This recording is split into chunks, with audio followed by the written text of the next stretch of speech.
أشهد أن لا إله إلا الله وحده لا شريك له وأشهد أن محمدا عبده ورسوله أما بعد فأعوذ بالله من الشيطان الرجيم بسم الله الرحمن الرحيم الحمد لله رب العالمين الرحمن الرحيم مالك يوم الدين إياك نعبد وإياك نستعين اهدنا الصراط المستقيم صراط الذين أنعمت عليهم غير المغضوب عليهم ولا الضالين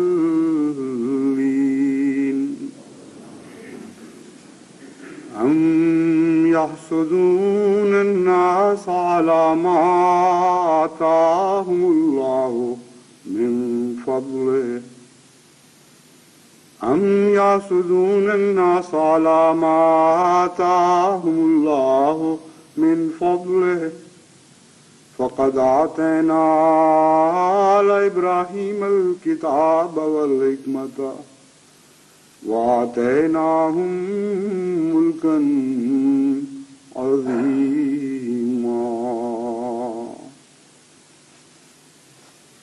ود كثير من أهل الكتاب لو يردونكم من بعد إيمانكم كفارا حسدا من عند أنفسهم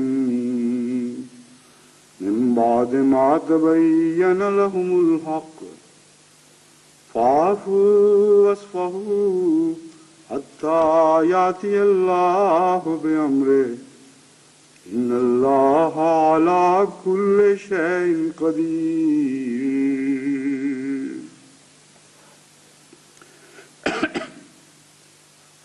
یہ دو آیات کریمہ جن کی میں نے تلاوت کی ہے سورہ نساء اور سورہ البقرہ سے لی گئی ہیں. پہلی آیت سورہ نساء سے ہے اور دوسری البقرہ سے. ان دونوں میں حسد کا ذکر ملتا ہے. قرآن کریم میں حسد کا ذکر اس کے علاوہ 3 دوسری جگہوں پر آتا ہے.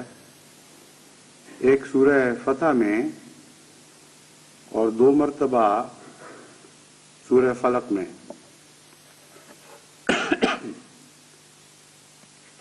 ایک طرف تو تعجب ہوتا ہے کہ صرف 5 دفعہ اس برائی کا ذکر ہے جو کہ بہت ہی خطرناک اور گہری امراض سے تعلق رکھنے والی برائی ہے جس کے نتیجے میں دنیا میں بکثرت فساد پیدا ہوتے ہیں.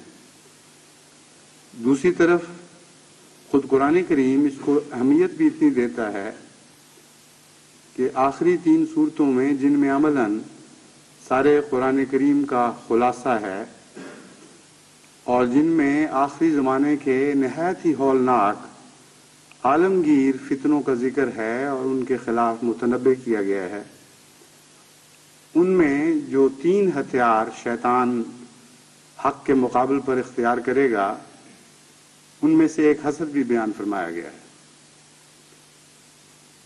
من شر غاسق اذا وسق ومن شر النفاثات فی العقد ومن شر حاسد اذا حسد. تو جہاں تک اہمیت کا تعلق ہے حسد کو اس نقطۂ نگاہ سے غیر معمولی اہمیت دی گئی ہے کہ آخری زمانے میں جو حق و باطل کی آخری فیصلہ کن لڑائی ہونے والی ہے ان میں شیطان ان 3 ہتھیاروں سے لیس ہو کر تمہارے سامنے آئے گا. دراصل صرف چند مرتبہ حسد کو ذکر کرنے کی حکمت یہ ہے کہ حسد خود ایک پوشیدہ بیماری ہے. اور اس کا اظہار مختلف دوسری بیماریوں کی صورت میں ہوتا ہے. جن دوسری بیماریوں کی صورت میں حسد جلوہ دکھاتا ہے ان کا بکثرت ذکر قرآن کریم میں موجود ہے. اور حسد چونکہ خود مخفی رہتا ہے اس لیے حسد کو بھی بالعموم مخفی رکھا گیا. چنانچہ بغض حسد کے نتیجے میں پیدا ہوتا ہے. حسد کے نتیجے میں ظلم اور تعدی پیدا ہوتے ہیں.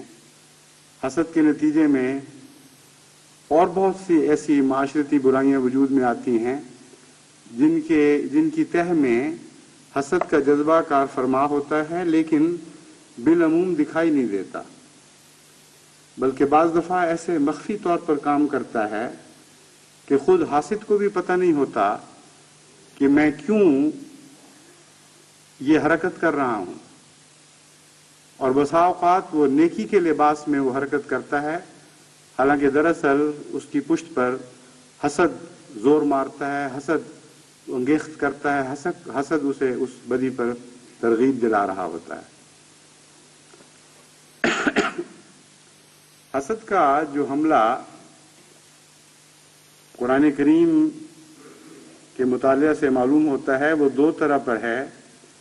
ایک اندرونی طرح پر، یعنی مسلمانوں کے معاشرے پر خفیہ طور پر حسد حملہ کرتا ہے، اور اکثر برائیاں جو معاشرے کی ہیں ان میں اگر ساری نہیں تو بہت سی حسد کے اندر جڑیں رکھتی ہیں اور حسد کے ساتھ پیوستہ ہوتی ہیں. اور بیرونی طور پر بھی مومنوں کی جماعت پر حسد حملہ کرتا ہے. بیرونی حملے کی نشاندہی جہاں فرمائی گئی ان میں سے یہ دو آیات ہیں جن کی میں نے آپ کے سامنے تلاوت کی ہے. فرمایا ہم یحسدون الناس علی ما آتاہم اللہ من فضلہ، کہ جب اللہ سوسائٹی میں سے کسی پر فضل فرماتا ہے یا چند بندوں کو یا چند قوموں کو یا چند نسلوں کو اپنے فضل کے لیے چن لیتا ہے تو لوگ اس بنا پر ان سے حسد شروع کر دیتے ہیں کہ خدا نے ان کو اپنے فضل کے لیے چن لیا ہے. لیکن ان کا یہ حسد ان لوگوں کی ترقی پر ذرہ بھر بھی اثر انداز نہیں ہوتا جن کو خدا نے اپنے فضل کے لیے چن لیا. فرمایا فقد آتینا آل ابراہیم الکتاب والحکمت وآتیناہم ملکا عظیما. ان حاسدوں کے باوجود اس کے کہ لوگ جلتے رہے اس آگ میں کہ کیوں ابراہیم پر ایسے فضل نازل ہوئے، کیوں اس کی اولاد پر اتنے فضل نازل ہوئے، کیوں دنیا میں ترقی کرتے چلے گئے. فقد آتینا آل ابراہیم، ہم نے ابراہیم ہی پر نہیں اس کی آل پر بھی فضل نازل فرمائے، ان کو کتاب دی، ان کو حکمت عطا فرمائی. وآتیناہم ملکا عظیما، اور انہیں عظیم روحانی سلطنت عطا فرمائی. ملک عظیم میں قرآن کریم کے محاورے کے مطابق اول درجے پر روحانی سلطنت مراد ہوتی ہے. دوسری جگہ قرآن کریم مومنوں کی جماعت سے بالعموم کفار کے حسد کا ذکر کرتے ہوئے فرماتا ہے وَدَّ كَثِيرٌ مِّنْ أَهْلِ الْكِتَابِ لَوْ يَرُدُّونَكُم مِّن بَعْدِ إِيمَانِكُمْ كُفَّارًا حَسَدًا مِّنْ عِندِ أَنفُسِهِمْ من بعد ما تبین لهم الحق فاعفوا واصفحوا حتی یاتی اللہ بامرہ ان اللہ علی کل شیء قدیر. اہل کتاب میں سے اکثر یہ چاہتے ہیں یا بہت بڑی تعداد ان کی یہ چاہتی ہے کہ کاش تم مرتد ہو کر ایمان سے ہٹ کر کفر کی طرف لوٹ جاؤ، ایمان حاصل کرنے کے بعد پھر کفار میں شامل ہو جاؤ. ایسا کیوں ہے؟ فرمایا حسدم من عند انفسہم، یہ ان کے اندر جو حسد پایا جاتا ہے اس کی بنا پر ہے. یہاں اور باتوں کے علاوہ یہ امر قابل غور ہے کہ من عند انفسہم کہنے کی کیا ضرورت تھی؟ حسد کا ذکر کافی کیوں نہیں تھا اپنے اندر کے حسد سے ہی انسان بدیاں کرتا ہے، مخالفتیں شروع کر دیتا ہے، دوسرے کا برا چاہتا ہے. سب کے حسد ان کے اندر ہوتے ہیں. تو حسد من عند انفسہم میں اس بات پر زور کیوں دیا گیا؟ زور اس وجہ سے دیا گیا کہ بعض دفعہ حسد کسی ایسی دشمنی کے نتیجے میں جڑ پکڑتا ہے جس دشمنی کو پیدا کرنے میں فریق ثانی ذمہ دار ہوتا ہے. اور جب ایک دفعہ دشمنی پیدا ہو جائے تو پھر اس کے نتیجے میں حسد اس پہلی دشمنی کے جواب میں پیدا ہوتا ہے. جب دشمنی چل پڑتی ہے تو پھر دونوں طرف ضد اور تعصب اور حسد کے معاملات چلتے ہیں. من عند انفسہم کہہ کر مومنوں کی معصومیت کا اظہار فرمایا گیا ہے. ان کو کلیتاً بری الذمہ قرار دیا گیا ہے. فرمایا کوئی بھی ایسی حرکت مومنوں کی طرف سے نہیں ہوتی جس کے نتیجے میں دشمن ان پر حسد شروع کرے، اور نہ مومن ان سے حسد کرتے ہیں. محض یک طرفہ معاملہ ہے، نہ وجہ جواز ہے، نہ مومنوں کی یہ صفت ہے کہ وہ بھی حسد کریں. اور یہ حسد یک طرفہ رہتا ہے، من عند انفسہم، ایک ہی طرف سے چلتا ہے. اس میں ایک اور پہلو بھی قابل غور یہ ہے کہ مومن اور کافر کی تبلیغ کا فرق دکھا دیا گیا. جب کافر مومن کو تبلیغ کرتا ہے اور کہتا ہے ہماری ملت میں لوٹ آؤ، تو اس کی محبت کی وجہ سے نہیں کرتا، اس کو بچانے کی خاطر نہیں کرتا، بلکہ حسد اور بغض کی بنا پر کرتا ہے. اور یہ جو فتنہ ارتداد کہہ کر بڑا عظیم الشان ایک فساد کھڑا کر دیا جاتا ہے کہ ان مرتدین کو واپس لاؤ، نہیں تو قتل کرو، نہیں تو گھروں سے نکالو، اس سب کی بنا حسد ہے. کوئی محبت یا فلاح و بہبود ہرگز اس کی بنا نہیں ہے. کسی کو فتنے اور ہلاکت سے بچانے کی خواہش اس کی بنا نہیں ہے. ایک جلن ہے کہ یہ لوگ پھیل رہے ہیں، یہ لوگ بڑھتے چلے جا رہے ہیں. چونکہ ہم مثبت ذرائع سے ان کا مقابلہ نہیں کر سکتے، کیونکہ ہم اس دوڑ میں ان سے آگے نہیں نکل سکتے، اس لیے ان کو زبردستی کم کرنے کا یہی طریقہ ہے کہ ان کو تلوار کے زور سے مرتد کرو اور ان کو کم کرتے چلے جاؤ. اگر ہم نہیں بڑھ سکتے تو یہ کم ہو سکتے ہیں. یہ من عند انفسہم نے بتایا کہ محض ان کی تبلیغ کے پیچھے یہ جذبے کار فرما ہوتے ہیں. جہاں تک مومن کا تعلق ہے، مومن کو اس بات کی کوئی پرواہ نہیں ہوتی کہ دشمن پہ خدا کے کوئی فضل نازل ہو رہے ہیں یا نہیں ہو رہے، وہ بڑھ رہا ہے یا کم ہو رہا ہے. مومن کو تو بس ایک لگن ہوتی ہے کہ جتنے زیادہ سے زیادہ بنی نوع انسان کو وہ ظلم اور ہلاکت کی راہ سے بچا سکتا ہے بچا لے، جتنوں کو خدا کی راہ پر کھینچ کے لا سکتا ہے ان کو کھینچ لائے. اور اس جذبے میں محبت اور فدائیت کار فرما ہوتے ہیں. اس جذبے میں ان کی بہبود زور مارتی ہے اور دلوں کو مجبور کرتی ہے کہ دکھ اٹھا کر بھی غیروں کو اپنی طرف کھینچ کے لاؤ. چنانچہ دونوں کے ہتھیار بدل جاتے ہیں.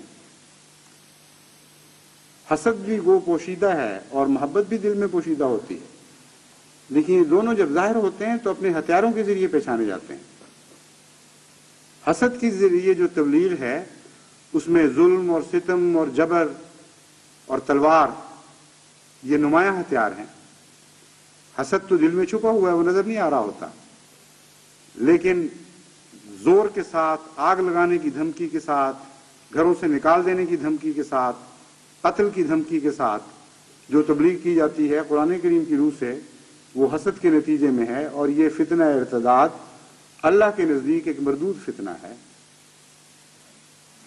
اس کے برعکس جب مومن کا تبلیغ کرتے ہیں، کیونکہ وہ محبت کی بنا پر کرتے ہیں، اس لیے لا اکراہ فی الدین کا اطلاق ان کی ہر چیز میں، ان کی ہر حرکت، ان کی ہر سکون میں ملتا ہے.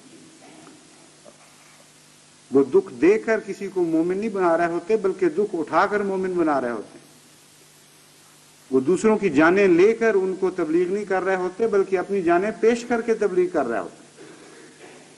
کتنا زمین آسمان کا فرق ہے، کتنی دو مختلف متقابل راہیں ہیں ایک دوسرے کے، ایک کو دوسرے سے ایک کے دوسرے کے ساتھ اشتباہ کا کوئی سوال ہی باقی نہیں چھوڑا خدا تعالیٰ نے. ایسی عظیم کتاب ہے، چھوٹے چھوٹے باریک اشاروں میں بڑے بڑے دقیق مضمون کھولتی چلی جاتی ہے. پھر فرمایا حسدم من عند انفسہم من بعد ما تبین لہم الحق.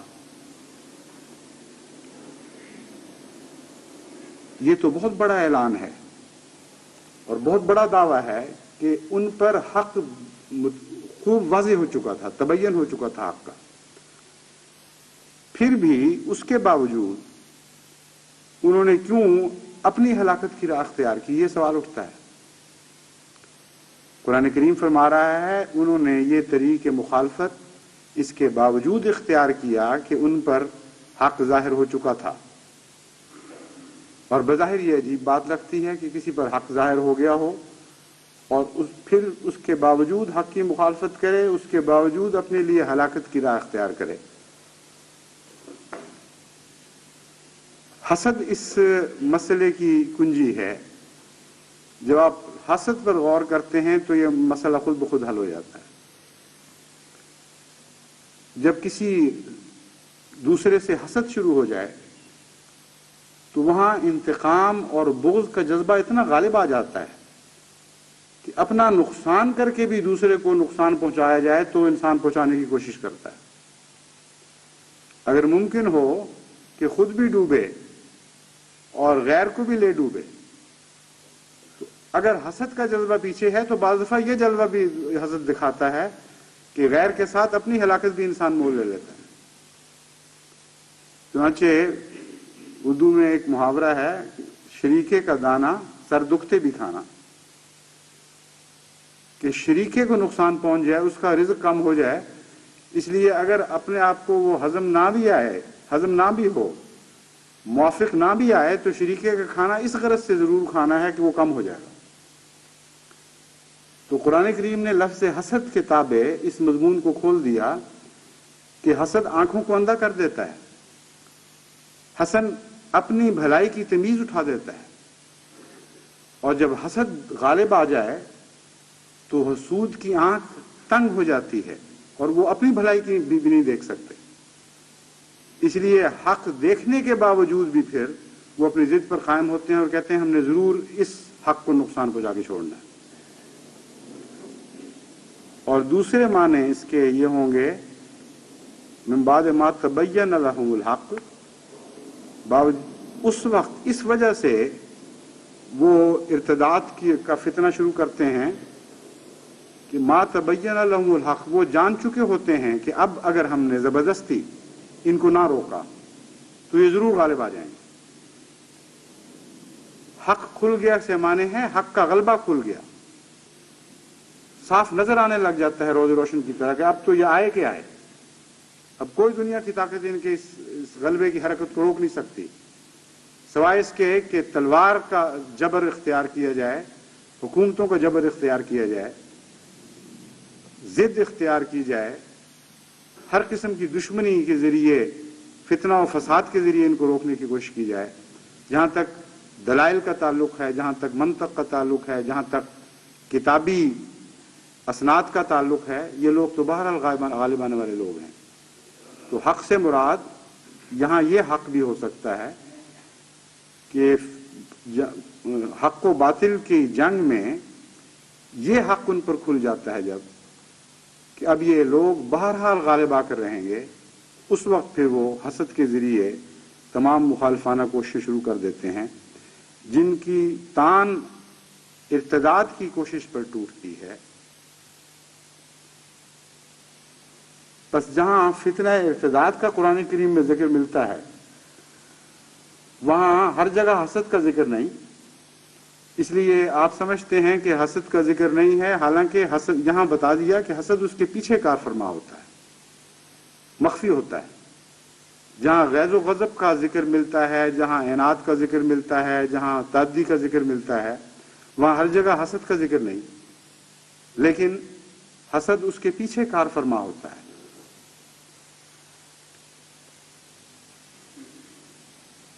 فرمایا فافو وصفہو حتی یاتی اللہ بامرہ، مومن کی صفات کو کافر کی صفات سے کتنی شان کتنے نمایاں امتیاز کے ساتھ الگ کر کے دکھا دیا۔ اس حسد کے مقابل پر مومن کو حسد کی اجازت نہیں دی گئی۔ اس جبر کے ذریعے مرتد کرنے کی مہم کے مقابل پر قرآن کریم نے جبر کے ذریعے مرتد کرنے کی مہم چلانے کی اجازت نہیں عطا فرمائی۔ فرمایا جب تم یہ دیکھو کہ حسد کے ذریعے تمہارے خلاف جبری ارتداد کی مہم چلائی جا رہی ہے، فافو وصفہو، تم درگزر کرو اور عفو سے کام لو، عفو سے کام لو اور درگزر کرو، حتی یاتی اللہ بامرہ، یہاں تک کہ اللہ اپنے امر کو غالب فرما دے۔ اس سے صاف پتہ چلتا ہے کہ مومن کا کام بھلائیوں کے میدان سے ہٹنا نہیں، بھلائیوں کے میدان میں جو اس کے قدم جمع ہوتے ہیں، ان میدانوں سے اگر اس کے قدم اکھڑ جائیں تو یہ اس کی شکست ہے۔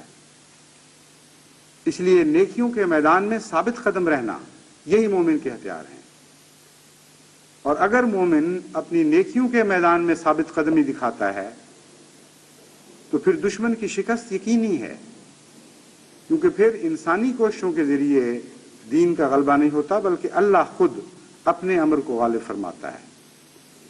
فرمایا پھر انتظار کرو، شرط یہ ہے کہ نیکیوں کے اوپر تم نے ثابت قدمی دکھانی ہے، نیکیوں کے اوپر استقلال دکھانا ہے، عفو سے کام لو، درگزر سے کام لو، اور جم کے بیٹھ جاؤ اپنے موقف کے اوپر، حتی یاتی اللہ بامرہ، یہاں تک کہ اللہ اپنے حکم کو غالب کر دے۔ ان اللہ علی کل شیء قدیر، یقیناً اللہ تعالی ہر چیز پر قادر ہے۔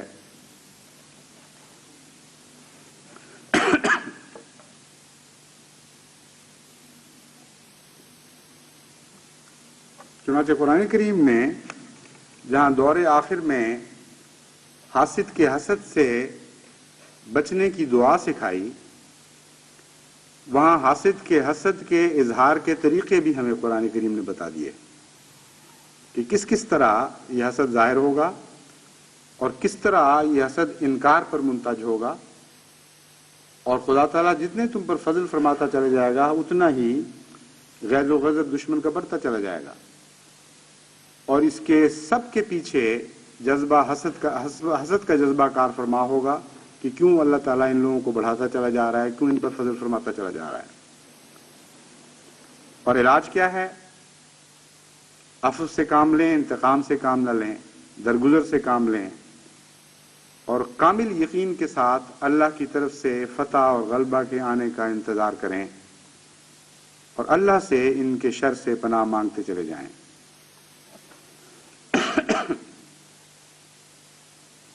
یہ مضمون تو بالکل کھلا کھلا اور واضح ہے، ہر انسان کو یہ بات سمجھنا کچھ مشکل نہیں کہ الہی جماعتوں کے خلاف ایک حسد پیدا ہوتا ہے اور وہ پھر بالآخر حد سے زیادہ ظلم کے طریقوں پر منتج ہو جاتا ہے۔ لیکن حسد کا حملہ مومنوں کی جماعت کے اندر ہر طرف سے، ان کے گھروں میں، ان کی گلیوں میں، ان کے آپس کے تعلقات کے ہر دائرے میں شیطان کی طرف سے ہو رہا ہوتا ہے، اور بسا اوقات انسان اس سے آنکھیں بند کر لیتا ہے۔ اس لیے جو دوسرا پہلو ہے حسد کے حملوں کا، جماعتی تربیت کے لیے ضروری ہے کہ اس کی طرف بھی جماعت کو بار بار متوجہ کیا جائے۔ میں تقریباً 3 سال پہلے خطبے میں اسی مضمون کی طرف جماعت کو متوجہ کیا تھا۔ آج پھر فذکر ان نفعت الذکریٰ کی ہدایت کتابیں اس مضمون کو چھیڑا ہے۔ جہاں تک غیروں کے حسد کا تعلق ہے، اللہ تعالیٰ کا آپ سے وعدہ ہے کہ ان کے شر سے وہ آپ کو محفوظ رکھے گا۔ جہاں تک غیروں کے حسد کا تعلق ہے، اللہ تعالیٰ کا آپ سے وعدہ ہے کہ ان کے حسد کے باوجود خدا تعالیٰ آپ پر مزید فضل نازل فرماتا چلا جائے گا۔ لیکن حسد کرنے والی سوسائٹی سے اللہ کا کوئی وعدہ نہیں۔ حسد کرنے والے دلوں سے اللہ کا کوئی وعدہ نہیں. بس اگر حسد کے جذبات مخفی طور پر، جیسا کہ میں نے بیان کیا ہے، یہ ایک مخفی جذبہ ہے اور ایسا ظالم ہے جو شیطان کی صفت کے مطابق چھپ کر حملہ کرتا ہے. اسی لیے بہت کم اس کا ذکر لفظ حسد کے ساتھ ملتا ہے. اس کے مظاہر کا ذکر بکثرت قرآن کریم میں موجود ہے. اس لیے حسد کے خلاف بار بار متنبع کرنے کی ضرورت ہے، اور کس طرح یہ بھیس بدل کر داخل ہوتا ہے یہ سمجھانے کی ضرورت ہے، اور یہ بتانے کی ضرورت ہے کہ اگر آپ نے حسد کے خلاف اپنے دلوں کی اور اپنے گھروں کی حفاظت نہ کی تو حسد کی بیماری کا آخری نتیجہ انکار پر منتج ہوا کرتا ہے. حسد کے نتیجے میں پھر وہ حرکتیں شروع ہو جاتی ہیں جو غیروں کی حرکتیں قرآن کریم نے کھول کر آپ کے سامنے بیان فرمائی ہیں. پھر وہ سوسائٹی جو حسد کی شکار ہو جاتی ہے بالآخر انہی لوگوں میں سے خدا کے منکرین، اس کے پیاروں کے منکرین، نیک بندوں کی مخالفت کرنے والے پیدا ہونے لگ جاتے ہیں. اس لیے ایک بہت ہی خطرناک زہر ہے جس کے خلاف ہر ممکن کوشش کرنی چاہیے، ہر طرح سے اپنی سوسائٹی کو اس بد زہر کے اثر سے بچانے کی کوشش کرنی چاہیے. اور میں تو دیکھتا ہوں کہ بہت سی نیکیوں کے بھیس میں حسد کا جذبہ کار فرما دکھائی دے رہا ہوتا ہے. گھروں کے معاملات میں، بہو اور ساس کے معاملات میں، بھائی بہنوں کے معاملات میں، خاوند بیوی کے معاملات میں، ایک خاندان کے دوسرے خاندان سے تعلقات کے معاملات میں، تجارتوں میں، نوکریوں میں، کون سا زندگی کا شعبہ ہے جہاں آپ کو بہت سی بدیوں کے پیچھے چھپا ہوا کمین گاہوں میں مخفی حسد نظر نہ آئے؟ جماعت کے معاملات میں اب نیکیوں پہ بھی حسد حملہ کر رہا ہوتا ہے اور نیکی کے لباس میں حسد حملہ کر رہا ہوتا ہے. بعض لوگوں کو اللہ تعالیٰ چندوں کی توفیق عطا فرماتا ہے، بڑی کثرت سے مالی قربانی کرتے ہیں، اور اس کے نتیجے میں بعض دوسرے لوگ دعائیں کرتے ہیں، انکسار کے ساتھ خدا کے حضور جھکتے ہیں کہ اے خدا ہماری بھی تمنائیں پوری کر، ہمیں بھی قربانی کی توفیق عطا فرما.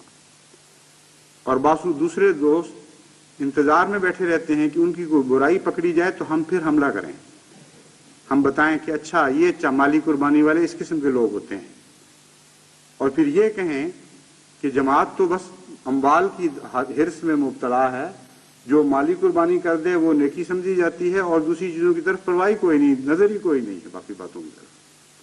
اب یہ دو رد عمل کتنے مختلف ہیں. ایک حسد من انفسہم کا رد عمل ہے، من عند انفسہم کا رد عمل ہے، اور ایک تقوی کا رد عمل ہے، حسد سے خالی رش کا، نیکیوں کی حصول کی تمنا کا رد عمل ہے. چنانچہ اکثر تنقید، جس کو آپ تخریبی تنقید کہتے ہیں، جب آپ اس کی چھان بین کریں، اس کا تجزیہ کریں تو اس کی جڑیں آپ کو ہمیشہ حسد میں دکھائی دیں گی. اگر ایک شخص کو اللہ تعالیٰ نے مالی قربانی کی توفیق دی ہے تو جن کے پاس وہ توفیق نہیں، جن کو وہ توفیق نصیب نہیں، ان کے لیے اگر وہ تقویٰ رکھتے ہوں تو سوائے اس کے کوئی راہ نہیں کہ اللہ سے یہ دعا مانگیں کہ اللہ ان کو بھی توفیق عطا فرمائے، اور ان کے لیے دعا مانگیں کہ اللہ ان کی قربانیوں کو قبول فرمائے.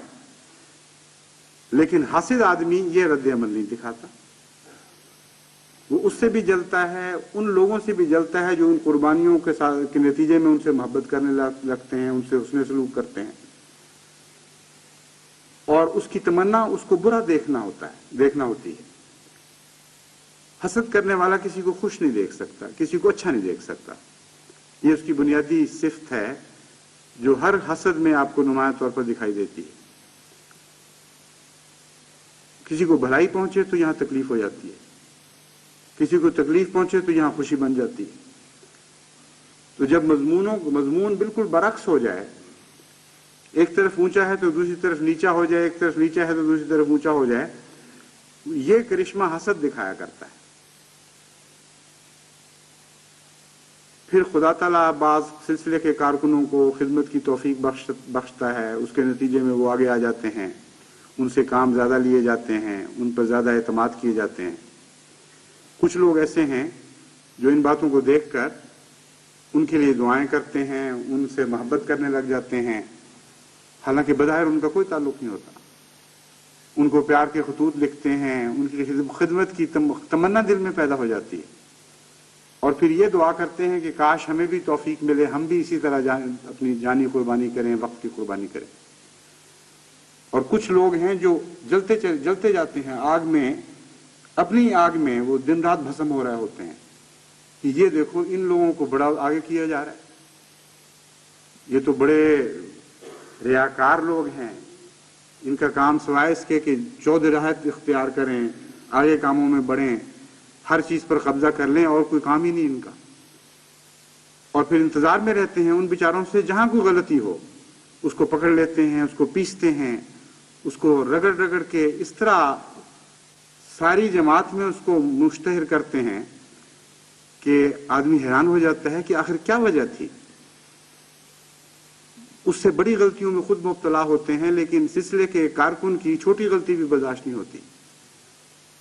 وجہ یہ ہے کہ من عند انفسہم حسدا من عند انفسہم، چونکہ حسد ہے دل کے اندر، اس لیے وہ کوئی موقع ہاتھ سے نہیں جانے دیتا جہاں کسی چیز کوئی ایسا شخص جس پر خدا کا فضل ہوا ہو اس کو نقصان پہنچایا جا سکے.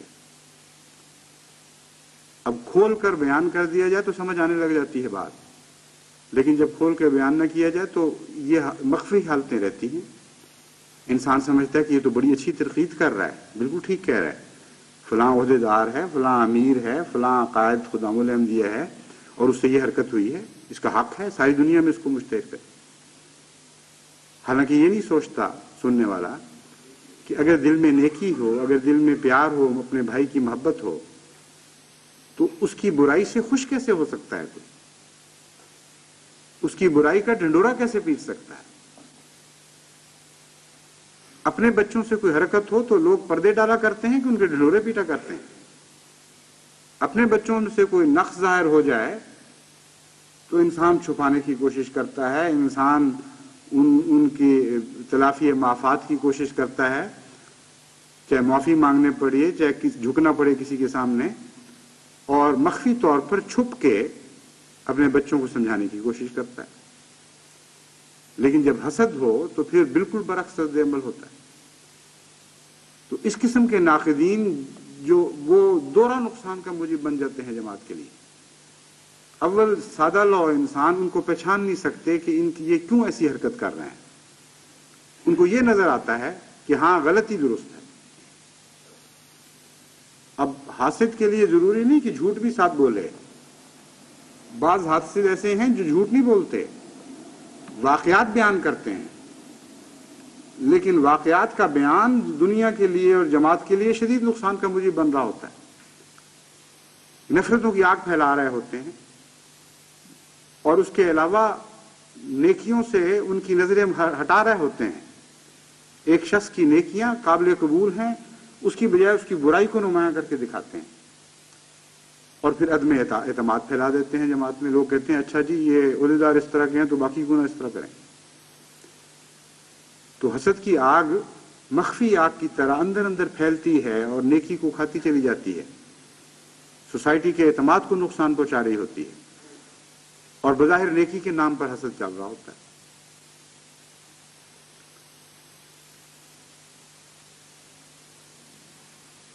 شریکہ جس کو پنجاب میں کہتے ہیں شریکہ، یہ سارا حسد کی بنا پر ہے.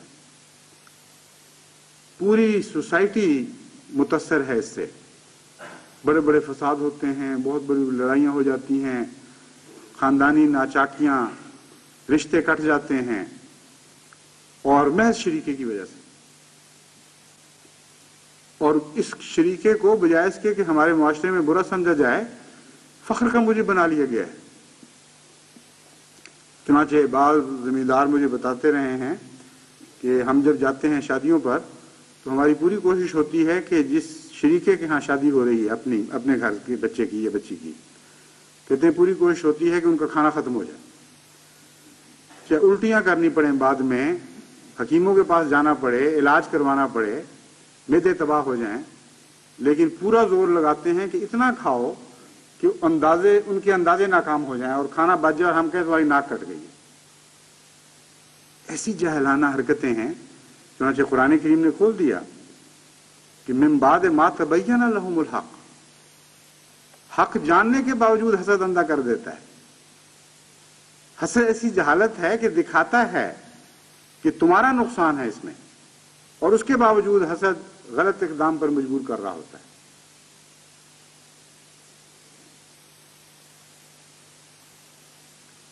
بعض دفعہ حسد ایسے حیرت انگیز لباس پہن کر آتا ہے کہ عام نظر اس کو محسوس بھی نہیں کر سکتی. ایک ساس بہو سے حسد کر رہی ہوتی ہے اس لیے کہ اس کا بیٹا ساس اپنی ماں کے پیار میں اپنی بیوی کو شریک کر رہا ہوتا ہے. اب بظاہر تو کوئی وجہ نہیں، ماں کا پیار اور نوعیت کا ہے، اس کی پاکیزگی اور چیز ہے، اس کی مثال ہی کوئی نہیں، اور بیوی کا پیار بالکل اور نوعیت کا ہے. لیکن حسد جب زور مارتا ہے تو ان دونوں پیاروں کو آپس میں مقابلہ کروا دیتا ہے، اور ماں جلتی رہتی ہے کہ میری اس لڑکی کی طرف خاوند نے اتنی توجہ کی اور میں اب اس کی برائی دکھاتی ہوں اس کو، اور خود اپنا نقصان کرتی ہے، اپنے گھر کا ماحول تباہ کر لیتی ہے، اپنے بیٹے کے لیے اپنی بہو کے لیے دکھ کا مجھے بن جاتی ہے. اور بیویاں جب جلتی ہیں ماؤں سے یعنی اپنی ساسوں سے تو خاوند کے کان بھرتی رہتی ہیں، ان کے دلوں میں ماں کے خلاف جذبے پیدا کرنے کی کوشش کرتی ہیں. تو حسد ہر جگہ کاٹنے والا کام کرتا ہے. من شر النفاثات فی العقد کے بعد رکھا ہے اس کو من شر حاسد اذا حسد. ان کا آپس میں گہرا تعلق ہے. حسد کے نتیجے میں تعلقات ٹوٹتے ہیں اور جدائیاں پیدا ہوتی ہیں، اور حسد کے فقدان کے نتیجے میں یعنی رشک، اگر سچا رشک ہو اور محبت ہو اور پیار ہو تو اس کے نتیجے میں وصل پیدا ہوتا ہے، جدائیاں ہٹتی ہیں. تو جتنے بھی معاشرے میں ہمارے باہمی تعلقات میں جدائیاں پیدا کرنے والے جذبات ہیں یا جو جدائیاں پیدا کرنے والی حرکات ہیں، ان کے پیچھے آپ کو بسا اوقات حسد کام کرتا ہوا دکھائی دے گا. اور حسد انسان کو کمینہ بھی بنا دیتا ہے. حسد بالآخر نظر کو اتنا تنگ کر دیتا ہے کہ کسی کی خوشی برداشت ہی نہیں ہوتی. چنانچہ آپ کو ایسے تانے بھی ملیں گے کہ ایک غریب لڑکی کسی امیر گھر میں بیاہی آئی ہے اور وہ خوش ہوئی ہے آ کر، اس کو اچھا ماحول ملا، اس کو آرام نصیب ہوا، اس کو پہلے پورا کھانا ٹھیک نہیں ملتا تھا، یہاں اچھا کھانا کھانے ان کو ملا. اب یہ بات ساس کو بھی تکلیف دے رہی ہے، نندوں کو بھی تکلیف دے رہی ہے کہ اس کی کیا حیثیت تھی. یہ تو ساس کہتی ہے میرے بیٹے کی وجہ سے کھا رہی ہے نا، اور نندے کہتی ہیں ہمارے بھائی کی وجہ سے کھا رہی ہے نا. تو جب تک وہ اس کا بدلہ نہ اتار لیں، جب تک اس خوشی کو دکھ میں تبدیل نہ کر دیں، ان کو چین نہیں آتا.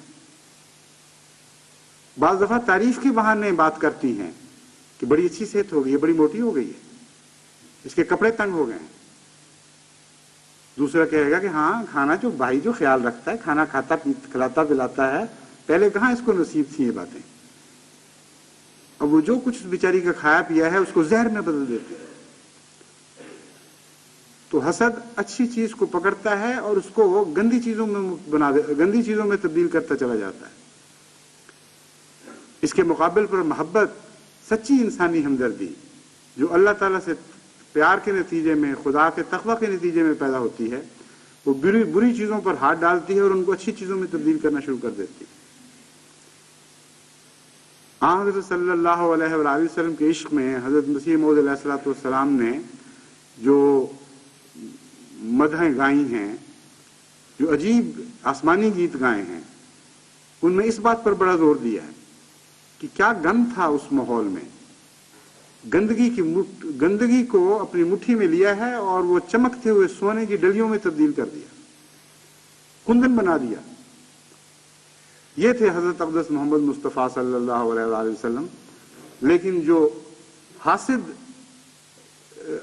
کرنے والے لوگ ہیں وہ سونے کی ڈلیوں پر ہاتھ ڈالتے ہیں اور ان کو گندگی میں تبدیل کرتے چلے جاتے ہیں. بس ہر طرف، ہر رشتے میں، ہر تعلق میں، ہر معاملے میں، نیکیوں میں بھی اور بدیوں میں بھی، روحانی اور دینی معاملات میں بھی، دنیاوی روزمرہ کے انسانی تعلقات میں بھی ہر جگہ آپ کو حسد اپنی کمین گاہوں میں چھپا ہوا دکھائی دے گا اور حملہ کرے گا مختلف ناموں پر.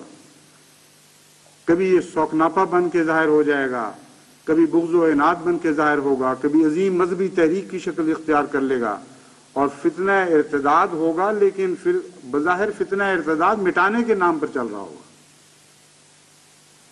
عجیب و غریب بھیس بدلتا ہے اور نتیجہ بالآخر جیسا کہ قرآن کریم میں بیان فرما دیا ہے ہر صورت میں یہ نکلتا ہے کہ حسد کرنے والے کا نقصان ہوتا ہے. حسد کرنے والا بالآخر مارا جاتا ہے. جہاں حسد ملتا ہے وہاں کس گھولا جاتا ہے اور زہر پھیل جاتا ہے. ایک افی کی طرح ہے، سانپ کی طرح ہے حسد، جو دل کے تاریک گوشوں میں بیٹھا کنڈل مارے بیٹھا رہتا ہے. جب موقع ملے یہ اپنا زہر پھونکتا ہے اور دوسرے کی رگوں میں داخل کر دیتا ہے. اسی لیے فرمایا من شر حاسد اذا حسد. نقشہ یہی کھینچا ہے کہ حاسد کمین گاہ میں انتظار میں بیٹھا رہے گا. روزمرہ کی زندگی میں ہر وقت اس سے شر ظاہر نہیں ہوتا. ایک حاسد خوبیوں کو مالک بھی ہوتا ہے بسا اوقات. ایک ایسا بھی حاسد ہم نے دیکھا ہے جو خود غریب کی خدمت کر رہا ہوتا ہے، خود ہمدردیاں بھی رکھتا ہے، لیکن جن سے حسد ہے ان کی ہر بات اس کو بری لگ رہی ہوتی ہے. اس لیے فرمایا من شر حاسد اذا حسد. ایسے فتنہ پرداز انتظار میں بیٹھے ہوں گے، بظاہر وہ نیک نظر آ رہے ہوں گے، بظاہر ان کی طرف سے کسی دوسرے کو شر نہیں مل رہا ہوگا، لیکن اگر وہ تم سے حسد رکھتے ہیں تو خبردار کوئی ایسا وقت آئے گا جب ان کو موقع ملے گا اور وہ ضرور حسد کی کچلیاں تمہاری رگوں میں داخل کر دیں گے. اپنے رب سے دعا مانگو کہ وہ اس شر سے بچائے. اور یہاں بھی یہ مضمون سارا کنسسٹنٹ چل رہا ہے، یعنی ایک دوسرے کے ساتھ مطابقت کھاتا ہے. چونکہ حسد کو خدا تعالیٰ نے ایک مخفی زہر کے طور پر ظاہر فرمایا، اور چونکہ بسا اوقات انسان مخفی دشمن سے آگاہ نہیں ہو سکتا، اکثر انسان یہ استطاعت نہیں رکھتے کہ چھپے ہوئے دشمن سے آگاہ ہو جائیں، اس لیے فرمایا مجھ سے دعا مانگنا.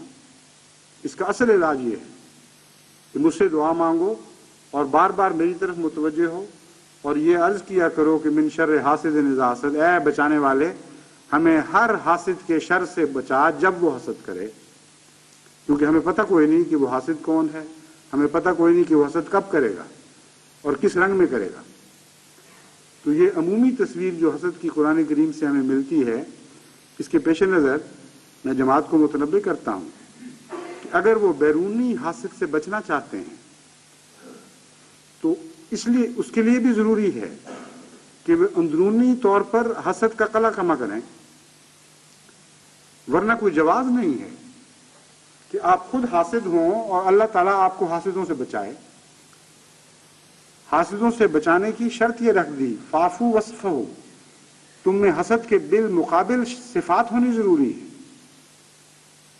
حسد کے بالمقابل صفات ہیں عفو اور صفاح قلب، یعنی انسان برائی کو بعض دفعہ دیکھتے ہوئے بھی اپنی اغماس کرتا ہے، اپنی آنکھیں پھیر لیتا ہے، اور حسد ان کو نمایاں کرتا ہے. حسد جرم کو بخش نہیں سکتا، بلکہ انتظار کرتا ہے کہ کب کوئی جرم کرے اور پھر میں حملہ کروں. اور حسد کے برعکس صفات یہ ہیں کہ انسان جہاں تک خدا اس کو اجازت دیتا ہے جرم کو معاف کرنے کی کوشش کرتا ہے. تو اس کے بعد اللہ تعالیٰ نے یہ شرط رکھی ہے کہ اگر تم ایسا کرو گے حتیٰ یاتی اللہ بامرہ، پھر ضرور خدا اپنے امر کو لے کر آئے گا، تمہیں غلبہ عطا کرے گا. ان اللہ علی کل شیء قدیر. لیکن اس بیچ کے رستے سے گزرے بغیر ایک حسد سے بچنے کی توقع رکھنا اور خدا سے توقع رکھنا کہ وہ بچا لے گا، یہ درست نہیں. جو شرطیں قرآن کریم نے بیان فرمائی ہیں ان کو پورا کرنا پڑے گا. اس لیے آج کے دور میں جماعت احمدیہ پر پہلے سے بہت زیادہ ذمہ داری عائد ہوتی ہے کہ ہر رنگ میں حسد سے بچیں. یہ وہ ایک برائی ہے جس کے پردے چاک کرنا نیکی ہے، یہاں ستاری نیکی نہیں ہے. جہاں جس بھیس میں لپٹا ہوا حسد دکھائی دے اس کے پردے پھاڑ دیں، اس کو ننگا کر کے دنیا کے سامنے ظاہر کر دیں. کیونکہ بعض کیڑے ایسے ہیں جن کا علاج ہی دھوپ دکھانا اور ہوا لگانا ہوا کرتا ہے. حسد کو اگر آپ ننگا کر کے ظاہر کر دیں گے تو یہ ایسا کیڑا ہے جو پھر بچتا نہیں. یہ جتنا پردوں میں چھپا ہوا ہو، جتنا اندھیروں میں رہے، اتنا زیادہ طاقتور ہوتا چلا جاتا ہے، اتنا زیادہ اس کا حملہ خطرناک ہو جاتا ہے. اس لیے اس کا تجزیہ کرتے رہیں، اپنے نفس کو کھنگالتے رہیں. اندرونی طور پر جہاں حسد کا جذبہ آپ کو کسی بات کے پیچھے محرک دکھائی دے، وہیں اس کا سر کچل دیں. اتنی بات کریں جو خالصت نیکی کے نتیجے میں دل سے پیدا ہوتی ہے. ان محرکات کو اختیار کریں جو تقوی کے نتیجے میں پیدا ہوتے ہیں. اور جہاں دوسرے کے اندر آپ تنقید میں حسد کا جذبہ دیکھیں، اس کو پیار اور محبت سے سمجھائیں کہ تمہاری بات حق تو ہوگی مگر حق طریق سے نہیں کر رہے. اس کی وجہ اور ہے، ہمیں تمہارے اندر بغض دکھائی دے رہا ہے. یہی برائیاں جو دوسروں میں دیکھتے ہو تم خاموش ہو جاتے ہو، پرواہ بھی نہیں کرتے. فلاں شخص میں چونکہ یہ برائی آئی ہے اس لیے تم نے شور مچانا شروع کر دی. اگر تقویٰ ہے، اگر خدا کا خوف ہے تو عفو سے کام لو اور درگزر سے کام لو. محبت اور پیار سے اس کو سمجھانے کی کوشش کرو. اور پھر اگر ضروری ہے تو پھر جو خدا تعالیٰ نے طریقے مقرر کیے ہیں برائیوں کے اصلاح کے، ان طریقوں کو باقاعدہ اختیار کرو. اور اسی طرح معاشرے میں، اپنے گھروں میں خوب غور سے دیکھیں کہ آپ کے تعلقات کیوں خراب ہو رہے ہیں. بسا اوقات حسد کے نتیجے میں تعلقات خراب ہو رہے ہوتے ہیں، اور حسد تھوڑ دلی پیدا کرتا ہے، بہت ہی چھوٹا اور کمینہ بنا دیتا ہے انسان کو. اس لیے بڑے حوصلے والے انسان بنے. اپنے ساری دنیا کو عطا کرنے ہیں، الگ فضل عطا کرنے ہیں، حضرت اقدس محمد مصطفیٰ صلی اللہ علیہ وآلہ وسلم کے اخلاق عطا کرنے ہیں. وہ دور بہت دور نہیں ہے، وہ قریب آ رہا ہے. اس کی تیاری کرنی پڑے گی آپ کو. اپنے گھروں سے ان سب گندوں کو صاف کرنا پڑے گا تاکہ آپ کے مہمان صاف ستھرے پاکیزہ ماحول میں مہمان بن کر آئیں. اللہ تعالیٰ ہمیں اس کی توفیق عطا فرمائے.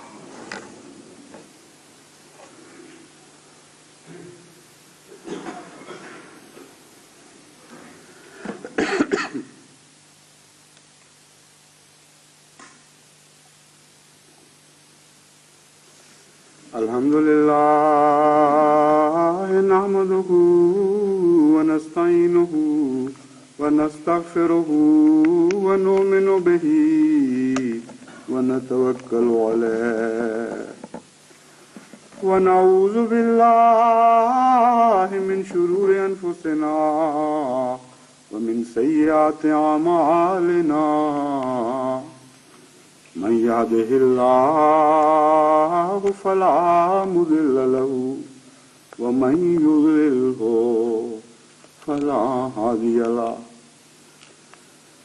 ونشهد أن لا إله إلا الله وحده لا شريك له ونشهد أن محمدا عبده ورسوله. حاضری جنازہ نہیں تھا کوئی غائب آج. عباد اللہ رحمکم اللہ ان اللہ یامر بالعدل والإحسان وإیتاء ذی القربى وینہی عن الفحشاء والمنکر والبغی یعظکم لعلکم تذکرون. اذکروا اللہ یذکرکم وادعوہ یستجب لکم ولذکر اللہ اکبر.